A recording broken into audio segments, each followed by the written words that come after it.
किसको नहीं है? लेकिन दुख मुक्त होने का रास्ता बहुत कम लोगों के साथ है। मुझे आज दुख से कोई डर नहीं लग रहा है, लेकिन प्रभु जब तुम नहीं होगे तब मुझे ऐसा लगेगा कि मेरा सुख भी मुझे चुभ रहा है, वो सुख से भी पाप बंध हो रहा है। तो प्रभु आपसे वो प्रार्थना है कि प्रभु वो दुख चाहे कितने भी आए, लेकिन प्रभु आपको देखते वक्त हमें ऐसा एक इतिहास नजर के सामने खड़ा हो जाता है, आपने इतना सारा सहन किया तो ही आप तीर्थंकर की यात्रा को पूर्ण कर पाए। तो प्रभु मैं भी सहन करूंगा, लेकिन सहन करने का रास्ता धर्म का होना चाहिए, वो आशीर्वाद आप देना। और प्रभु वो आशीर्वाद के साथ साथ मुझे वो मनोबल भी देना कि जिसके हिसाब से मेरा कर्म क्षय हो जाए तो समता से दर्द सहन करूं। इसके शब्द इतने बढ़िया है। आप परमात्मा से बहुत ही गहराई से वो प्रार्थना करो जिस प्रार्थना में आपके आंसू के एक नए चित्र बाहर आ जाए। आंखें बंद रखना।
आपको यहां से खड़े होने के पहले आपके मन को पढ़ना है।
सक्षम बन जाएगी।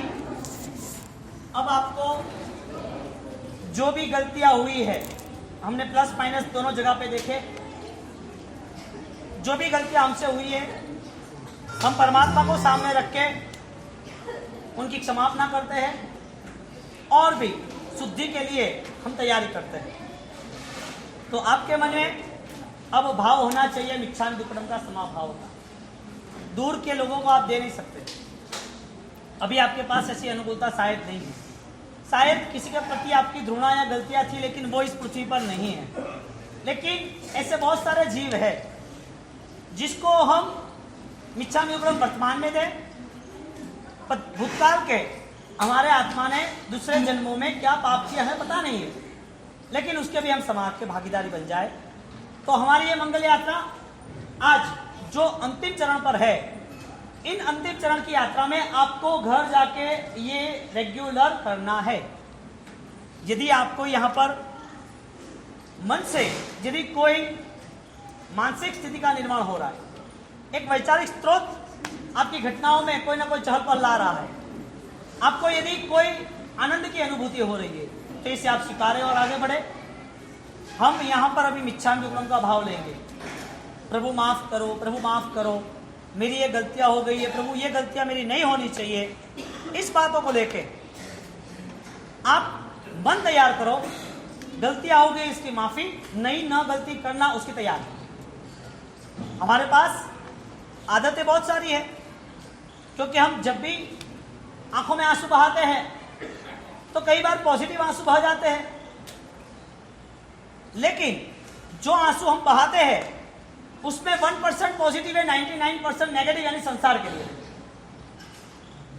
जानवर के भाव में भी कुत्ते का हमारा भाव होगा तो हमने हमारे पे भूख का दुख आया, भोजन का दुख आया, भूख सहन न कर पाए, रोने लगे, किसी ने मारा तो भी रोने लगे। हम गाय और बैल के भाव में बहुत सारी खेती करने आई तो फिर भी रोने लगे। संसार के लक्षी दुख के आंसू बहुत बहाए, बहुत बहाए, नो लिमिटेशन।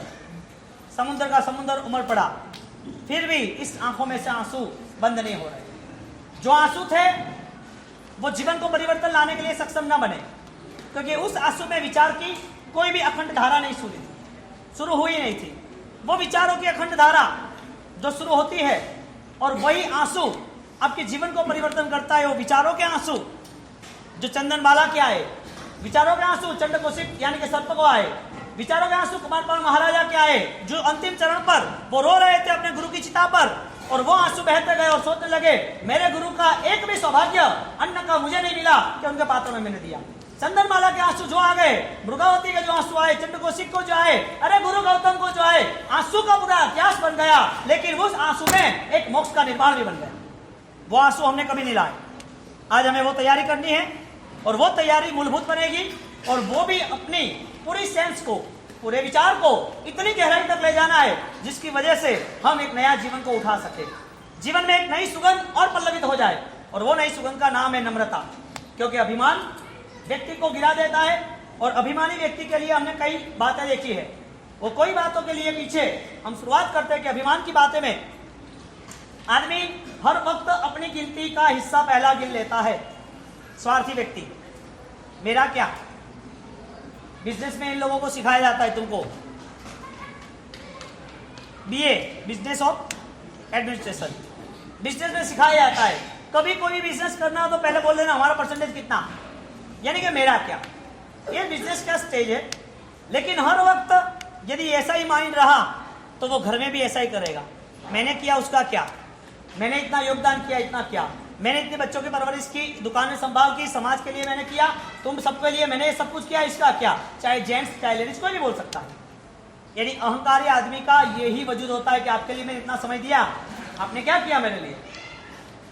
ये बनता है, बनता है, निश्चित बनता है। तो यहां पर पहली बात आई हिस्सा गिनने की बात। गिनती करता है, छोड़ देना चाहिए। नेकी कर दरिया में डाल। तुमने सही किया है, कुदरत देख लेगा। तुमने सही किया था, तुम्हारे लिए किया था, तुमको पसंद था, इसके लिए किया था। अब जब तुम्हारी सिस्टम में सेट नहीं हो रही है, तब आप कह रहे हो कि मेरा क्या। कभी भी ये गिनती नहीं गिनानी चाहिए, और अपने है वहां तो गिनानी नहीं चाहिए। जहां अपना है वहां सब कुछ भूल जाना चाहिए, विसर्जित करना देना चाहिए। कभी भी दरिया ने कहा मेरे पे इतनी बोटें चली, समुद्र ने कहा मेरे पर इतने जहाज चले, समुद्र ने कहा इतने मछली को मैं संभाल रहा हूं। यदि वो मेरा ही करता, स्वार्थी करता, तो उसका भी अस्तित्व रहता क्या? कितने समुद्र पर कितने जहाज निकल गए, लेकिन कोई भी इसके पीछे लकीर नहीं छूटी। समुद्र ने कभी ऐसा नहीं कहा कि मेरा क्या। घर के वरिष्ठ या तो घर में प्रेम भाव से रहने वाले, या तो सर्व जीवों के प्रति समाज के या संघ के किसी के भी व्यक्ति, यदि आपका प्रेम और आपकी जान है तो आप कभी भी गिनती नहीं कराओगे मेरा क्या। तो गिनती करता है, दुकान बड़ी की, पढ़ाई की, पैसा किया। माँ ने कभी गिनती की? तुमको नहलाया, धुलाया, खिलाया, तुमको बड़ा किया, माँ ने गिनती की कभी बच्चे के साथ? और बच्चा गिनती करता है। कौन है ये सब? गिनती करते हो, पापा मेरा क्या? क्यों भाई? किसने सिखाया ये सब? बहू ने सिखाया? नई लड़की ने सिखाया? हमने तो कभी मांगा नहीं। हमको अभी यदि हम मांगते ना मेरा क्या, तो तू जिंदगी भर हमारी गुलामी करता, कुछ नहीं दे पाता। जब तक तू बेसहाय था, असहाय था, तेरे पास कुछ भी नहीं था, तब तुझको संभाला है।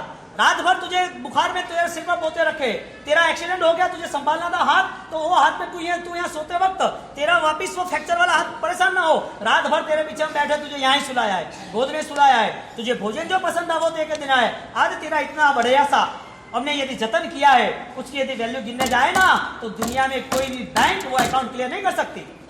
मेरा क्या? यदि उनने कुछ माँ बाप ने मांग लिया तो, माँ बाप ने कुछ मांग लिया, मेरा क्या, तो अहंकारी व्यक्ति वो भूल जाता है। मेरा क्या वो सोचता है, वो कभी भी कुछ पा नहीं सकता है। हमने लास्ट सेशन में वो बात की, फिक्र करना सीखो, फरियाद करना नहीं। हमने फरियाद करने की बात कर रहे, हमें ये नहीं मिला, हमें वो नहीं मिला। जो मिला है वो किसको मिला है वो तो बता। तुम्हारे पास डिमांड्स बहुत है, लेकिन सॉल्यूशन नहीं। गेंद बड़ी लग रही है, आंखों के करीब आ रही है, तो जो गेंद बड़ी लग रही है वो दूर गेंद गई तो छोटी लग रही। प्रॉब्लम जितने करीब आए इतने बड़े लगने लगे। तुम यदि कह रहे हो कि मेरा ये है, मेरा ये, तुझे जो मिला है वो किसी को नहीं मिला है, और तेरे पास जितना है वो किसी और के पास नहीं है। तू यदि कंपैरिजन करे तो तुझे संतोष लेना चाहिए, अभिमान नहीं करना चाहिए। फिक्र करना चाहिए, फरियाद करना चाहिए। फरियाद नहीं करना चाहिए, फिक्र करना चाहिए। और आप यदि फिक्र कर रहे हो तो आप कभी ठंड की सीजन में ट्रेन के प्लेटफॉर्म पर, वहां पर जब सोए हुए हैं, ट्रेन यहाँ से चल रही है, रात भर की 100 ट्रेनें चल रही है, ठंडी की सीजन है, और यहाँ से 10, 15, 20 फुट के अंदर खुली जगह पर यदि कोई गरीब परिवार सो रहा है, जिसकी माँ, जिसके नीचे एक न्यूज़पेपर है जिसपे बच्चा सोया है, और बच्चे के ऊपर उसका आंचल लगा के सोए, और वो ठंडी में 2 से रात भर की ठंडी में इतनी ट्रेन निकलने के बाद धार की तरह, तलवार की धारों की तरह पवन उसको चीर के रख देती है, और इतनी ठंडी में वो सो रही है। इस गरीब को आपने देखा होगा तो शायद आपकी फरियाद कम हो जाएगी। कभी सोचा है ठंड के सीजन में वहां उनको कंबल उठाने जाए और बोलो मेरा क्या? जिसके पास कुछ है ही नहीं, उसका कुछ भी नहीं है, फिर भी उसकी फरियाद नहीं है। आपके पास बहुत कुछ होने के बाद भी एक सबसे बड़ी दुविधा यह है कि फरियाद के नाते तुमने तुम्हारा जीवन कई गलत चुनौतियों तक ले गए। क्यों भाई फरियाद की? फिक्र क्यों की नहीं? फिक्र करनी थी। सूरत की एक छोटी सी बात वापिस में कर लेता हूँ। सूरत के अंदर वो मयूर नाम का एक लड़का है, देखो जिसको फरियाद करनी है। वो उसके घर में शादी थी, शादी की तैयारी हुई, और शादी की तैयारी होने के नाते सब तैयारी हो गई, 10 दिन बाकी थे, और 10 दिन बाकी के साथ वो घूमने निकला। उसकी माँ ने बोला कि मयूर ये सब मत करना, ये घूमने की बात छोड़ दे। तो जो अहमद मास्टर बुजुर्ग, उनका ऑपरेशन था, मैं मंगलिक सुनाने के लिए उनके वहां ले गए, तब पूरी बात मुझे प्रेम किया, शांत हो जा। उसको पता चला और वो रो रहा है, 15 दिन तक रोआ। माफ करो, मैंने जिसकी जीवों की हिंसा की मुझे पता नहीं था। आदमी अनजानों में ही भूल करता है। जानबूझ के तो कौन खड्डे में पड़ेगा? जानबूझ के कौन अपनी उंगली कटाएगा? जानबूझ के अपने जीवन पे कौन आग लगाएगा? अनजान में सब कुछ होता है। आपके जीवन में शायद हो गया होगा। तो आज हम वो तैयारी करते हैं कि अनजान में जो कुछ भी हो गया, लेकिन मेरे जीवन में, मेरे आत्मा के लिए, मेरे संस्कार के लिए मुझे कोई ना कोई चेंज तो करना ही है, और मूलभूत चेंज करना है। आप यदि कर्मवाद को मानोगे तो शायद आप में परिवर्तन निश्चित है। आपकी बहुत सारी प्रवृत्तियां चेंज करने जैसी, बहुत सारी प्रवृत्तियां, लेकिन आप बहकावे में बह जाते हो, बहुत सारे बहकावे में बह जाते हो। क्या वजह है ऐसी? क्यों? क्या पाना है? पाने के बाद क्या करना है? यदि कुछ पाया है तो भी आपको संतोष है या नहीं है? यदि आपकी ये अवस्था बनी ही रही है तो इस अवस्था के नाते आप इधर, ये हमारा आधा घंटा खत्म होता है, यहाँ पर और आधा घंटा, अब कंप्लीट आधे घंटे के लिए आपको विचारों को सेटअप करना है। आपके विचारों को आप मैनेज करो, और वो मैनेज करने के बाद आपके आंखों में से आंसू आते कि नहीं आते? नहीं आएगा तो समझ लेना कि आपके पास आंख पत्थर की है। आपके पास दिल पत्थर का है, पत्थर में से कुछ नहीं आता वहां। पानी कहाँ से आता है? जहां पानी होता है वहां। जमीन में से पानी निकलता है, बहुत पोची जमीन होती है इसके लिए। टंकी में भी पानी होता है तो नल में आता है। जमीन में से भी बीज पल्लवित होता है क्योंकि वो पानी के मूल स्रोत से जुड़ा हुआ है। कुएं में भी पानी इसके लिए आता है कि उसके लंबे लंबे स्रोत कुएं में बहते बहते आते हैं। पानी यदि संभव है तो उसके पीछे कोई कारण है। आपके आंखों में आंसू है तो उसके पीछे एक ही कारण है, आपको बदलना है। और यदि आप ये न बदल पाए इस जगह पर तो शायद इससे ज्यादा डोज आपको देने के लिए शायद कोई नहीं मिलेगा। मिल भी जाएगा, संभव है, लेकिन आपका मन तैयार नहीं होगा तो वो भी असंभव हो जाएगा। क्योंकि आपका मन आज तैयार नहीं हुआ तो वहां कैसे होगा? इससे अच्छी सुविधा, इससे अच्छी बातें, इससे अच्छा यदि परिणाम आप ला सकते हो तो आज नहीं कर सकते हो तो आपको कौन सा समय चाहिए, कौन सी जगह चाहिए, कौन से वक्त पर आपको काम करना है? यदि पानी का स्रोत आता है तो उससे पीछे कोई ना कोई सोर्सेस है। आपके आंखों में आंसू आ रहे तो उसके बड़ा सोर्सेस आपके मन में आपने भाव कर दिए, क्षमा भाव के मिच्छामि दुक्कडम। यदि चंड कौशिक को आंसू आ गए तो प्रभु महावीर की वजह से, चंदन बाला को आंसू आए तो प्रभु महावीर की वजह से, गौतम सामू को आंसू आए तो प्रभु महावीर की वजह से, सैनिक महाराजा खुद चिता जली तब अंतिम चरण में वीर वीर ऐसा आवाज मरने के बाद वहां पर सुनाई रहा था। कुमारपाल महाराजा कलिकाल सर्वज्ञ चिता में जल रहे थे, तब आंख में आंसू थे कि नहीं मिला। आपके आंसू यदि नहीं आ रहे हैं तो उसकी वजह क्या? क्या आपको कुछ नहीं मिला है इतने सालों तक? आपकी लाइफस्टाइल आपको सही पता लग रही है? इतनी रात भर खाने की, जमीन गंद खाने की, चारों ओर घृणा करने की, इतने अपराध भाव करने की, इतने सारे पाप के बोझ लेने के बाद, मरने के बाद क्या यहाँ पर नरक में, दुर्गतियों में, जानवर की दुनिया में क्या पाप करना अपना आसान है? पाप यदि हो गया है तो पाप के पीछे कोई परिणाम नहीं, पाप को बदलने के लिए कोई हमारी तैयारी नहीं। पाप के बदलने के लिए हमारे पास सबसे श्रेष्ठ रास्ता है, प्रभु के पास हमारी पुकार जानी चाहिए। वो भी पुकार अंतर्मन से उठनी चाहिए। और अंतर्मन से यदि पुकार उठी तो क्षमा भाव के साथ आपका मूलभूत विचार और विचार के दास भाव दशा का ऐसा निर्माण होगा कि आप परिवर्तन की ओर आगे बढ़ जाओगे।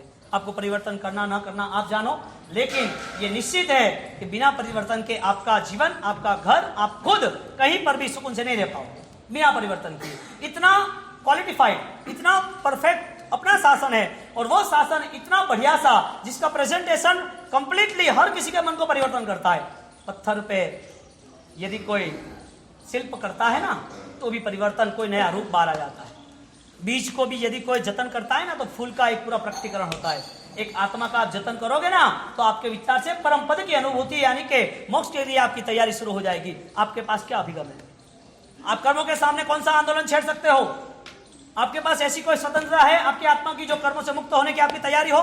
यदि नहीं है तो जैन होने के नाते हमारा अपराध हुआ है। इस पृथ्वी पर हमने भार बढ़ा दिया है, शायद हमारे पापों से इस पृथ्वी पर हाहाकार मचेगा। हमारे पापों ये अस्खलित रहते रहे अखंड तो शायद इस पृथ्वी में फटना ही है, भूकंप आना ही है, सुनामी आना रहा है। एक आदमी यदि पाप से भर जाता है तो ये पृथ्वी सहन नहीं कर सकती है, और एक आदमी यदि पुण्य से भर जाता है तो पृथ्वी पल्लवित होती है। बोलो, आपको इस पृथ्वी को बचाने के लिए, आगे जाके इस शासन की सुरक्षा करने के लिए, उससे भी आगे जाके आपके आत्मा की सुरक्षा करने के लिए, परिवार की सुरक्षा करने के लिए आपके पास कौन सा कल्चर है? 2 पीढ़ी के बाद क्या, 20 साल के बाद क्या, आपकी जो रहन सहन है उससे जैन क्वालिटी के लिए कोई भी आप जिम्मेदार हो या नहीं हो? आपके पास यदि कुछ भी है तो आपकी सामर्थ्यता कितनी है? यहाँ पर हम वही रास्ते को अपनाएंगे जो रास्ता हमारे लिए उपयुक्त, उपकारी और सहज है, और वही रास्ते के लिए परमात्मा से हम प्रार्थना करें, गॉड सेव मी, परमात्मा हमें बचाइए। हमने बहुत सारे ऐसे पाप किए हैं जिसका कोई हिसाब नहीं है, जाने और अनजाने में किए हैं जो हमें पता भी नहीं है, जो हो भी गए जिसमें बहुत सारे की हाय ली है, बहुत सारे जीव तड़पे हैं, बहुत सारे की हाय लेने के साथ हमने आनंद बनाए। हम गिधड़ों की तरह मांस नोच लेते और हम आनंद मनाते। कोई मरने जाता है, कोई मरने के लिए पीड़ा वाला है, मरा नहीं है और गिधड़े घूम रहे हैं। वो गीत होते हैं ना, वो मरा नहीं है लेकिन पड़ा है और वो गीत घूम रहे हैं, उसको मार लौट रहे, वो मार रहा है। ऐसे कई लोगों को हमने मार के हमारे जश्न और हमारा आनंद बनाया है। वो कमजोर थे इसके लिए तुमने मारा ना, वो बलवान होता तो बलवान को हाथ लगा के देखो आप, लेकिन हमने कमजोरों को मारा। परमात्मा, वो सारी गलतियां हो चुकी है। तो हमने कई बार आंसू बताए, कई बार आंसू बहाए, कई बार आंसू का निर्माण हुआ, लेकिन संसार के लिए समुद्र जितना, लेकिन वैल्यू नहीं रही। आज वैल्यूएबल आंसू बहाने हैं, जिसकी कीमत है, जो कर्म सत्ता को लिखना पड़ेगा। इस आंसू के साथ सब पाप धो जाएंगे। आंसू का पूरा आया नहीं और सब एरिया क्लियर हुआ नहीं। आत्मा पे लगे हुए इतने सारे दाग, इतने सारे धब्बे, इतने सारी विकट परिस्थितियां, इतने सारा भार, वो सब निकालना है। सिर्फ आंसू के 2 बूंद चाहिए, वरना ये कर्म याद नहीं तो कल हमने जो बोया है उसको भुगतना ही पड़ेगा। आप कितना भी धर्म क्रिया कर लो, क्रिया के साथ साथ आपका मन परिवर्तन नहीं हुआ तो सिर्फ और सिर्फ देह का बल काम लगाए, मन का बल काम नहीं लगाए। आप क्या चाहते हो? हम नहीं चाहते कि आप दुखी हो जाओ, हम नहीं चाहते कि आपको कैंसर हो, हम नहीं चाहते कि अस्पताल में मरीज होके पैरालिसिस पे आप पड़े रहो, हम नहीं चाहते कि आपका एक्सीडेंट हो और हैंडीक्राफ्ट होकर आप घूमते रहो, हम नहीं चाहते कि आपके 2 पर एक्सीडेंट कट जाए, हम नहीं चाहते कि आप दुखी हो। लेकिन आप चाहते हो कि आप दुखी हो?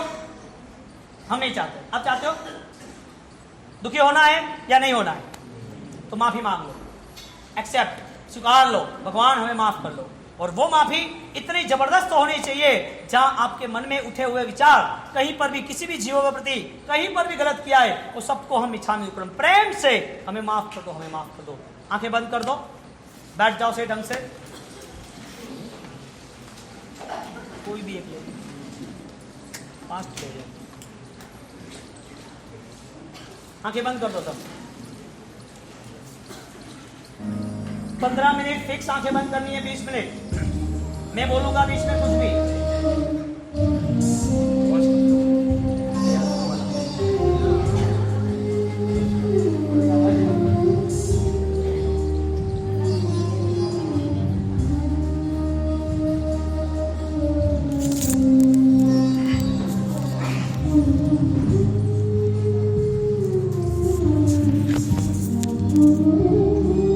खिलाना पिलाना पैसा कुछ भी पता नहीं था। मैंने बोला हालत कैसे हुई? अनकॉन्शियस माइंड हुआ कैसे? लेकिन ये वजह क्या हुई? तो कुछ नहीं, उनकी जनवरी 25 को तारीख को शादी थी, पतंग की सीजन में पतंग चगाया और फिर उसके दोस्त के साथ वो बाहर गया था। बाहर जाने के नाते उसको ना बोला था कहीं जाना मत घूमने फिरने, तो वो कहीं बाहर निकल गया ज्यादा दूर और उसको कुछ भी नहीं लगा, लेकिन वो गाड़ी पे से गिर गया और ब्रेन हेमरेज हो गया, उसका माइंड डेड हो गया। वो जिंदा लाश की तरह जी रहा है। गुरुजी कुछ भी हो, मेरा बच्चा खड़ा हो जाए, उसे आशीर्वाद दे दो। मराठी थे, त्रिपाठी थे, सॉरी, हाँ। और त्रिपाठी के हिसाब से ब्राह्मण त्रिपाठी होने के नाते उनकी श्रद्धा बनी थी। मैंने बोला हम उसको आशीर्वाद देते, मंगलिक सुनाते, बाकी तो उसका कर्म। उसकी माँ ने बोला कि महाराज साहब, गुरुजी कहते इतने सारे धन, उसके पापा की अच्छी प्रेस्टीज, अच्छी पोस्ट, हमारा एक ही लड़का है, पढ़ा लिखा है, अच्छी से अच्छी पढ़ाई करके आया है और उसकी 10 दिन में शादी थी, आज 1 महीना हो गया है, अनकॉन्शियस है, कुछ भी नहीं है। आपको फरियाद किसकी है? आप किससे फरियाद कर रहे हो? कर्मों से फरियाद कर रहे हो? कुछ नहीं मिला इसके लिए फरियाद कर रहे हो? किसी ने अपमान किया इसके लिए फरियाद कर रहे हो? किसी के साथ आपकी कोई पट्टी नहीं है, आपको उसको गिराना है इसके लिए फरियाद कर रहे हो? किसी का काम अच्छा नहीं लग रहा है, को आगे बढ़ रहा है और उसकी निंदा करनी, हिस्सा करनी, इसके लिए फरियाद कर रहे हो? आप फरियाद क्यों कर रहे हो? पुण्य ज्यादा इसके लिए है ना, यानी कि मिसयूज करना। क्या ऐसी कंडीशन अनकॉन्शियस माइंड की ब्रेन डेड हो जाए और ऐसी हालत हमारी हो? क्या आप सोच सकते हो कि ऐसा हो सकता है? अभिमानी आदमी वो हर वक्त नया पाप का बंद करता है और वो भी पाप सुपर डुपर, कम नहीं, ज्यादा से ज्यादा। वो अपना हिस्सा गिनता है, मेरा क्या। कभी भी आपने अपने माँ बाप से, किसी ने पति पत्नी से, किसी बच्चे ने आसपास में कहीं पर भी फैमिली के लिए आपने कुछ हिस्सा मांगा तो समझ लेना कि आपका जीवन गलत रास्तों पे खड़ा है। और आपने यदि वो मांग भी लिया तो आज नहीं तो कल पूरा परिवर्तन आपके सामने दिखेगा, क्योंकि आपके सामने बहुत सारे ऐसे परिवार, ऐसे सारे लोग हैं जो कर्म ने उसको घुमा दिया, कर्म ने उसका पूरा जीवन बर्बाद कर दिया है। एक 24 घंटे में श्रीपाल मैणा दोनों के जीवन में परिवर्तन आ गया, राजमहल छोड़ने पड़े। सोचो, अभिमान का कर्म यदि हमारा न उतरा तो, कांटा छुपा हुआ है अभिमान नाम का, दर्द छिपा हुआ है अभिमान नाम का, यदि वो अभिमान नाम का जो दर्द छिपा हुआ है उसको कांटा की उपमा दी है कि ये कांटा, यदि ये कंटक चीज इतनी तीक्ष्ण उसे नहीं निकालोगे तो दर्द बढ़ेगा और ज्यादा बढ़ेगा, और वो दर्द बढ़ने के नाते आप दिन ब दिन दुखी होते जाओगे। तो पहली बात ये रही कि वो हर वक्त अपनी गिनती करता है। दूसरी बात रही उसका अभिमान उसको झुकने नहीं देता, इसके लिए दूसरों की शिकायत करता है, इसने ये किया, उसने वो किया, इसने ये किया। घर में, परिवार में शिकायत किसके नाम की? किसी ने काम नहीं किया इसके लिए, या किसी का काम पसंद नहीं है इसके लिए। व्यक्ति के लिए परेशान हो आप या उसके काम से परेशान हो? व्यक्ति के लिए परेशान। काम तो हर जगह पर किसी ना किसी गलतियां होती रहती है, काम तो हर जगह पर आगे पीछे कम ज्यादा होता रहता है, लेकिन उस व्यक्ति के प्रति घृणा है तो आपने शिकायत शुरू कर दी।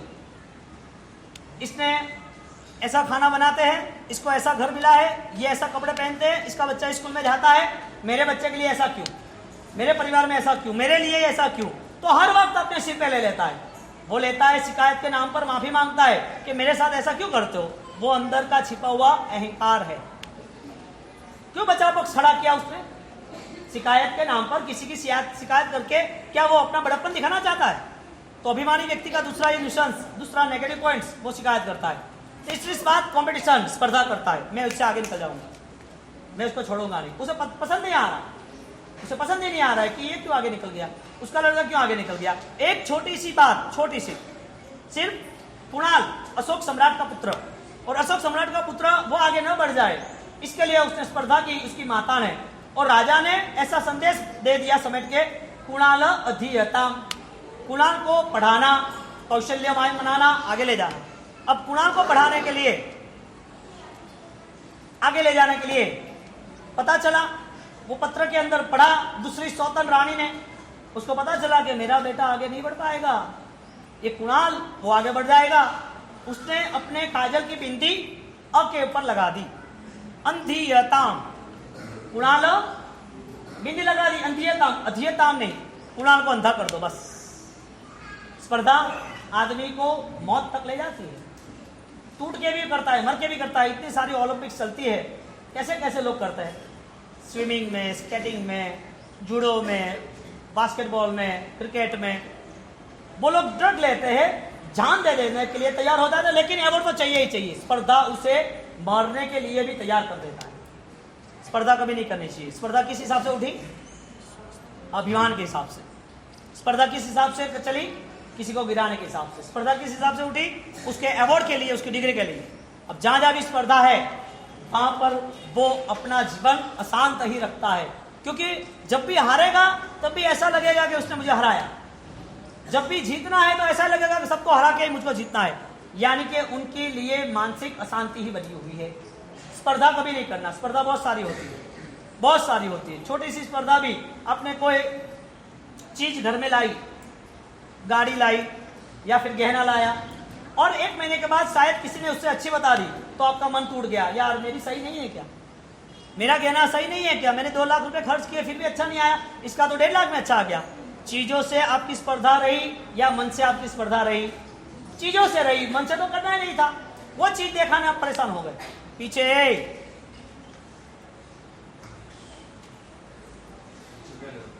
इस सबको बाहर ले जाओ, कोई यहां नहीं चाहिए।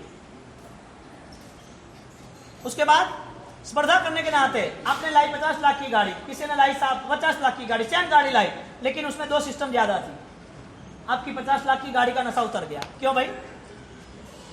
आप क्यों ऐसा मन बनाते हो? जिसके पास साइकिल है, स्कूटर है, या तो नॉर्मल 10 लाख की गाड़ी है, उसको देखो ना, आप परेशान क्यों हो? आपके अभिमान से हुए। आप नॉर्मल बन जाते तो ऐसा कुछ नहीं होता। आगे की बात आई, कोई भी चीज पर पहले नेगेटिव सेट करना, तुरंत नकार देना, नहीं ऐसा नहीं ऐसा। आपके पास सॉल्यूशन आ जाता है, आप नेगेटिव कर देते हो, नकार देते हो, नहीं मुझे ये नहीं चाहिए। आपको सामने से दे रहे हैं, आपका मन मने इसके लिए ले रहे, आपको देते वक्त उनको ऐसा है कि ये देते हैं तो इसमें कुछ ना कुछ प्लस माइनस होगा तो संभाल लेना, लेकिन आपकी डिमांड सही नहीं, मुझे ये नहीं चाहिए, मुझे वो चाहिए। आप देखना, छोटे बच्चे में शुरुआत होती है, बड़ों तक भी ये शुरुआत रहती है, बड़ों तक भी शुरुआत रहती है। आपने कुछ चीज लाई होगी और नकारने का वजह क्या? कपड़े हैं अच्छे हैं, ना क्यों बोला? गहना है अच्छा है, ना क्यों बोला? कोई भी व्हीकल आया, ना क्यों बोला? बच्चे को स्कूल में नहीं बैठाना, अरे वजह क्या नहीं बैठाना, इसकी वजह क्या? नहीं मेरा बच्चा इधर नहीं पढ़ेगा, सबके बच्चे वहां पढ़ रहे वहीं पढ़ेंगे। ये चीज मेरे लिए लाई लेकिन ये अच्छी नहीं लग रही, ये चीज ये लग रही। अरे भैया, अब जिसने मन बना के लाई है, जिसने दी है, उनका मन तो देखो। आपका नकारना, आपका कोई भी नेगेटिव थॉट्स, वो आपको गिरा देता है, वो अभिमान के लिए गिरा देता है। आपने ऐसा बना कोई चीज में ना बोला, कभी ऐसा हुआ कि ये नहीं चाहिए, ये नहीं चाहिए, ऐसा बोला कि स्वीकार लिया तुरंत? दिन में 10 बार कहते हैं ऐसा क्यों, ये नहीं ये नहीं ये नहीं, क्यों? वजह क्या? बात इतनी आती है कि जब भी आप बड़ी चीजों का सॉल्यूशन नहीं ला सकते हो, इसका मूलभूत अर्थ आपके नेगेटिव थॉट्स नकार देना है। और अंतिम चरण में वो बार बार अपने अभिमान को पुष्ट करने के लिए बोलो, लगानी है शर्त, शर्त लगा देनी है, बोलो कितना सच है पता चल जाएगा। अरे भैया सच है तो तेरे पास रख, सांच को आंच है ही नहीं, लेकिन वो उतर जाता है शर्त लगाने। आपके पास यदि कोई सही है तो आपको वो शर्त लगाने की बात नहीं करनी चाहिए। तो यहाँ पर यदि 7 उद्देश्य है तो इसमें फरियाद करना छोड़ दो, फिक्र करना शुरू करो। फरियाद का आपने यदि जरिया बना दिया और फरियाद करने के पीछे आप लग गए तो आपके ये स्टेज यदि छूट गया तो हर जगह पर फरियाद करोगे। आप ट्रैवलिंग में भी गए ना, तो ट्रैवलिंग करते वक्त 10 दिन की भी जर्नी होगी ना, ये सीट बरोबर नहीं है, अरे यार तेरे पहले 10,000 लोगों ने जर्नी की है, अब तुझे ये सीट बरोबर नहीं है, भोजन बरोबर नहीं है, होटल बरोबर नहीं है, फरियाद। गलत ही धारणा, गलत ही बोलना किसी के लिए। आपको 2 दिन रहना है, आपने खरीद लिया क्या उसका पूरा गाड़ी 2 करोड़ का? गवर्नमेंट ऐसी नहीं है, गवर्नमेंट ने गाड़ी ऐसी नहीं बनानी चाहिए, रास्ते ऐसे नहीं बनाने चाहिए, ये रास्ते कैसे बनाए, मुझे जाना है, गाड़ी चल रही है और गाड़ी चल रही नहीं, इन लोगों को पता नहीं चलता ट्रैफिक क्या है, मुझको जाना है, मुझे निकलने नहीं देना है, बीच बीच में आते सिग्नल नहीं देते, अरे वो अनपढ़ है, तू तो पढ़ा है ना, तो तू क्यों इतना परेशान होता है? फरियाद, बार बार फरियाद, ये फरियाद नहीं होनी चाहिए। मयूर त्रिपाठी, उसकी मदर ने हमें रिस्पेक्ट दिया कि गुरुदेव कोई भी हिसाब से उनको आशीर्वाद दो, वो बच जाए। मैं ये कहना चाहता हूं, यदि सूरत के पुर के अंदर वो लड़का यदि घूम के फिर के आ जाता है तो उन लोगों का कर्म कैसा, जो माइनस था लेकिन प्लस मच गए। सूरत के पुर के बाद इसके साथ साथ अहमदाबाद वाला जो लड़का था पल्लव, जो डॉक्टर था, वो फंस गया, उसका कर्म कैसा, जो मर गया डॉक्टर होने के बाद। इसके साथ साथ तीसरी बात यह चली कि यदि युधिष्ठिर, अर्जुन हो, दुर्योधन हो, राम हो, सीता हो, कैकेयी हो, दशरथ हो, इन सबके जीवन में अल्टरनेट सुबह से हम 9 बजे से ये सब सुन रहे हैं, तो इनका अंतिम चरण क्या होना चाहिए? अंतिम चरण है मन को निर्भर बनाना, यानी कि सब्बप पावपणाश्रम, और वो मन ऐसा तैयार हो कि आज आप समझ लो कि संवत्सरी हो रही है, आपका भाव क्या हो सकता है? कई बड़े तीर्थ में गए हो और परमात्मा समक्ष, आदिनाथ भगवान के समक्ष गए, आपका भाव क्या होना चाहिए? बड़े किसी ने तप त्याग किया या कोई दीक्षार्थी का बड़ा सामूहिक में एक सम्मान हो रहा है, आपका भाव क्या होना चाहिए? कहने का मतलब, यदि अच्छे निमित्तों से आपके विचार यदि स्पष्ट हो सकते हैं, क्लियर होके आप विचार सकारात्मक बना सकते हो, तो आप वर्तमान में बंद आंखों में आप कौन से विचार से उठ सकते हो? क्या गौतम स्वामी इतने बड़े विद्वान, 14 विद्याएं, 9 लब्धि और दूसरे 1444 शिष्य, इतनी बड़ी संपदा छोड़ दी और उसके साथ 50,000 केवली के गुरु, और वो इतनी बड़ी पोस्ट पे बैठने के बाद इनके आंखों में आंसू आए कैसे?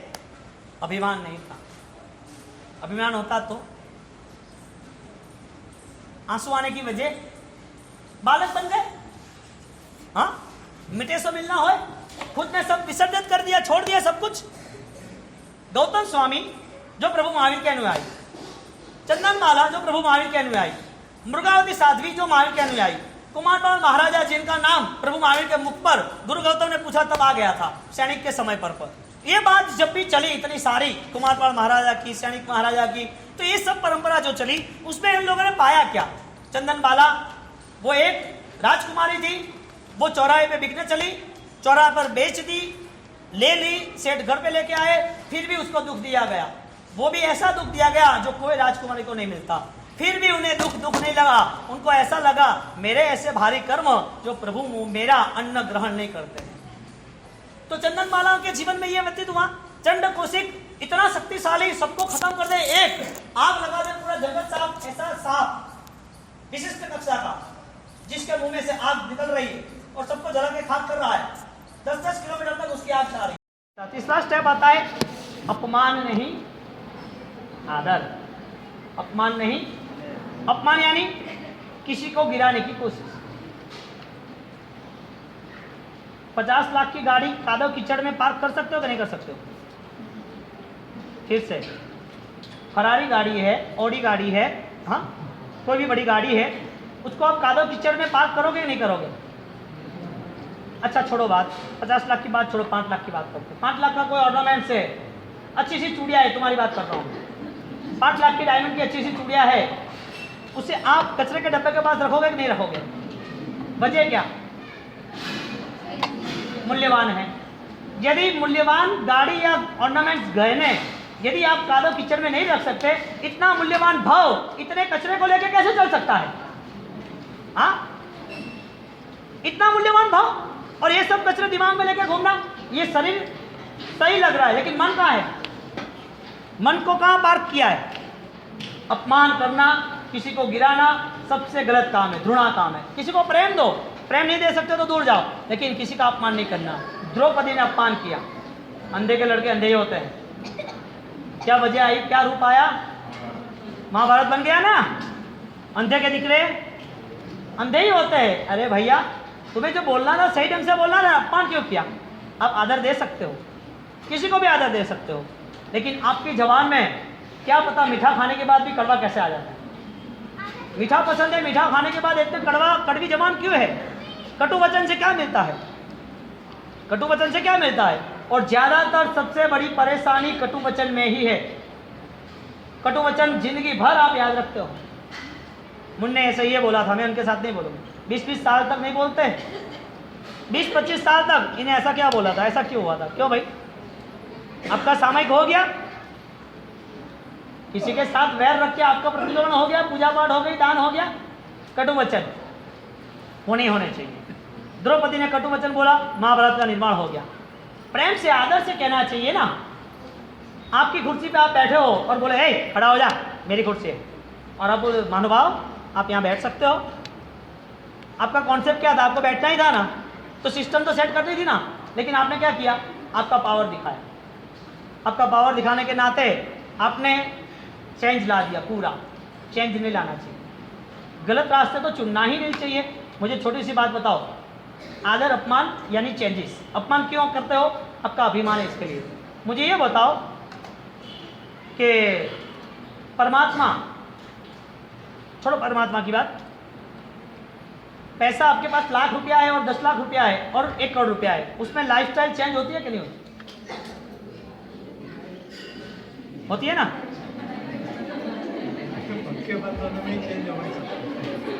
आपके पास 20 साल की उम्र में आप नौकरी कर रहे थे और उसके बाद बिजनेस शुरू हुआ, आपकी शादी हुई। नौकरी करने के बीच में, शादी और नौकरी के समय में आपकी रहन सहन, आप बाहर कमाने गए, आपके घर नहीं रहते हो, आपको खुद को कपड़े लाना, इस्त्री करने देना, जाना, कपड़े धोने, तैयार करने, ऐसी तैयारी के साथ आपने बिजनेस के लिए, सर्विस के लिए तैयारी की। खाना हो तो कई 1 बार 2 बार खाना पका के आप चला देते हो। ऐसा आपका 2 साल गया। आपने शादी नहीं की थी और शादी की, इसमें कोई चेंजेस आया। अब ऑर्डर करते हो, खाना ला, थाली पहले आप उठा के ले जाते, अब वो बीवी ले जाती है। कपड़े पहले आप फेंक देते हो, पहले आप समझ के रखते थे, फेंक देते हो, वो कर लेंगे सब काम। परिवार में चेंज आ गया, रहन सहन में चेंज आ गया, पैसा आया तो चेंज आ गया। मैं कहता हूं पैसा आया, पत्नी आई, चेंज आ गया। परमात्मा से चेंज आया कोई? पैसा 2 साल 5 साल में बढ़ गया, पत्नी 2 साल में घर पर आ गई। परमात्मा कितने साल पर घर पर आते हैं? आमंत्रण दिया होगा तो आएंगे, आमंत्रण ही नहीं दिया। यहां पर अपमान क्यों किया? क्योंकि परमात्मा नहीं है इसके लिए। परमात्मा ने सबको प्रेम दिया है। तू आजा, मिच्छाम विकड़ो, अपमान मिच्छाम विकड़ो, तुझने मुझे डंक दिया है, तू समझ तू कौन है। देख, तू इतना डंक देगा तो तेरा क्या होगा? भविष्य में तू कहाँ जाएगा? इतने डंक देने के बाद तू कौन था? गौशाला तू मारने आए, ठीक है, तेरा कर्म खत्म हुआ ना। ओके, रात्रि को कौशक रह गए। जहां पर आप सहन शक्ति बढ़ाते हो वहां आपका आदर भी बढ़ जाएगा। जहां आप किसी का अपमान कर रहे हो, सहन शक्ति नहीं बढ़ा रहे हो, आपको सहन नहीं हो रहा है विचारों से भी, आप जवाब दे देते हो, किसी को गिराने की कोशिश कर रहे हो, वहां पर आपको भी गिरना है। आपने किसी को हाथ जोड़े तो वो हाथ जोड़ेगा, किसी को हाथ उठाए तो हाथ उठाएगा, किसी को जैसा बोलोगे ऐसा रिवर्स, ऐसा वो भी बोलेगा। आप जैसी बात करोगे ऐसे सामने आएगी। तो यहाँ पर चौथा स्टेज अधिकार नहीं आदर, 5वां स्टेज सजा नहीं, चौथा स्टेज अधिकार नहीं आदर, अरे प्रेम, अधिकार नहीं प्रेम। तो अधिकार जो है वो आप जमाते रहते हो, प्रेम से ही वो चीज हो सकती है, लेकिन अधिकार से आप जमाने चाहता हो। अधिकार यानी ये सब कॉन्सेप्ट बनाना, हाँ ध्यान से सुना। शादी में गए, बहू बेटी फैमिली सब थे। अब देखो अधिकार की बात, समाज वाले लोग बैठे हैं, बहू को ऐसा लग रहा है मेरी इमेज बननी चाहिए, माँ को ऐसा लग रहा है मेरी इमेज, सास को ऐसा लग रहा है मेरी इमेज बननी चाहिए। अब घर में बहुत सारे गहने थे, अब सास ने पहन लिया, बहू ने पहन लिया, हाँ कोई प्रॉब्लम तो नहीं। अब पहन के जब बाहर गए तब किसी ने बोला सास को, तुम्हारी बहू के गहने तो बहुत अच्छे हैं, हाँ बहुत अच्छे लग रहे हैं, मेरा है तो ये मैंने दिया है, मेरा है। क्या हुआ? वो सुन लेगी तो लीजिए आपका है ले जाओ, आपका बेटा है ले जाओ, मुझे कुछ नहीं चाहिए, भागो। डिवोर्स। अधिकार जमाने की बात क्या आती है? अधिकार क्यों जमाना? जहाँ प्रेम होता है ना, लव इज ब्लाइंड, जहाँ प्रेम होता है ना वहाँ पर कोई अधिकार नहीं होता है, वहाँ सब समर्पण होता है, सब समर्पण होता है। तुम्हारे में से कई लोग मुझे बात जी मिच्छामि दुक्कडम, हाँ संवत्सरी मिच्छामि दुक्कडम। मैंने बोला आपकी कोई गलती नहीं होती है तो मिच्छामि दुक्कडम काहे के? नहीं फिर भी कुछ अनजाने में गलती हो गई हो तो मिच्छामि दुक्कडम। तो मैंने उनको रास्ता बताया, आपके 1 लाख मिच्छामि दुक्कडम स्क्वायर में पड़े हैं मेरे पास, ये यानी कि 1 लाख गलती करने की छूट आपकी। अधिकार जमाना ही नहीं था, सत्ता का दुरुपयोग क्यों करो भाई? मैं कौन? मेरा देह भी मेरा नहीं है, ये संसार तो किसी का भी नहीं है, तो उसने कहा अधिकार क्या जमाना? प्रेम जताना। और परमात्मा ने एक ही सूत्र बताया जीवन का सार सूत्र, प्रेम देना सीखो। जितनी मैत्री भाव रहेगी वो मैत्री भाव से आप एक दूसरे को समझ पाओगे, इतना प्रेम जतेगा। अब आपने अधिकार जमा दिया, ये गहना तो मेरा है, अब क्या होगा? लड़ाई झगड़ा होगा नहीं होगा? इससे जगह पर आपने बोला था कि गहना वो आपकी बहू को अच्छा लग रहा है, अरे गहना क्या अच्छा है, मेरी बहू भी इतनी अच्छी है। देखो सासू के लिए भी बात है और जो सासू बनने वाली है उसके लिए भी बात है। सास कभी बहू थी ना, हाँ बहू कभी सास थी, वो भी सास बन जाए तो सास बनना है यानी सबको संभालना, सबको संभाल के रखना। बोलो ये 2 चीज में अधिकार भाव सर्वश्रेष्ठ है या प्रेम भाव सर्वश्रेष्ठ है? आप सोचो आपका अधिकार कहाँ कहाँ बना रहे हो। बहुत सारी बात कर सकते लेकिन क्लियर लेसन नहीं होगा। अधिकार कहाँ कहाँ जमाते हो? मन बना लो सब कुछ हमारा ही है, प्रेम बताना वो बड़े अच्छा बढ़िया है। आपका बेटा है आगे बढ़े तो आपका नाम आएगा कि नहीं आएगा कि किसका बेटा है? लेकिन नहीं, ये तो मैंने तैयार किया है, इसको कुछ नहीं आता है, उसको क्या पता है? अरे भाई छोड़ो ना ये बात है, इतनी बड़ी दुनिया पड़ी है, सब पागलपन के लिए अपने लोग ही मिले क्या? पागलपन के लिए अपने ही लोग मिले? छोड़ो ना, अपने हैं ना, अपने हैं ना। अपना यानी कि अपना हाथ, अपना पैर, अपना सिर, जिसको अपना माना उसको दर्द नहीं दोगे आप। अब बोलो आपका बेटा आपका हाथ है, आपकी पत्नी आपका हाथ है, आपके परिवार के जितने मेंबर है वो आपकी पूरी बॉडी है। आप यदि ये समझ लो तो बोलो आप पराया मानोगे? पराया नहीं मान सकोगे, बरोबर। यहां पर चौथी 5वीं बात, सजा देनी या समझ देनी। किसी ने गुनाह किया है तो उसकी सजा होती है, उसको समझौता होता है, सजा देते हैं, सजा देते हैं। हमें तुमसे नहीं बोलना, सजा देते हैं। इन्हें हमारा बहुत कुछ ले लिया, उसके ऊपर केस डाल दो, वकीलात खड़ी कर दो उसके ऊपर। उसने गलत किया है मेरे पास, किसी ने कुछ भी गलत किया है तो उसका रास्ता सजा का नहीं है, उसका समाधान समझदारी का है। बोलो आप किसी को सजा दे रहे हो क्या? दे रहे?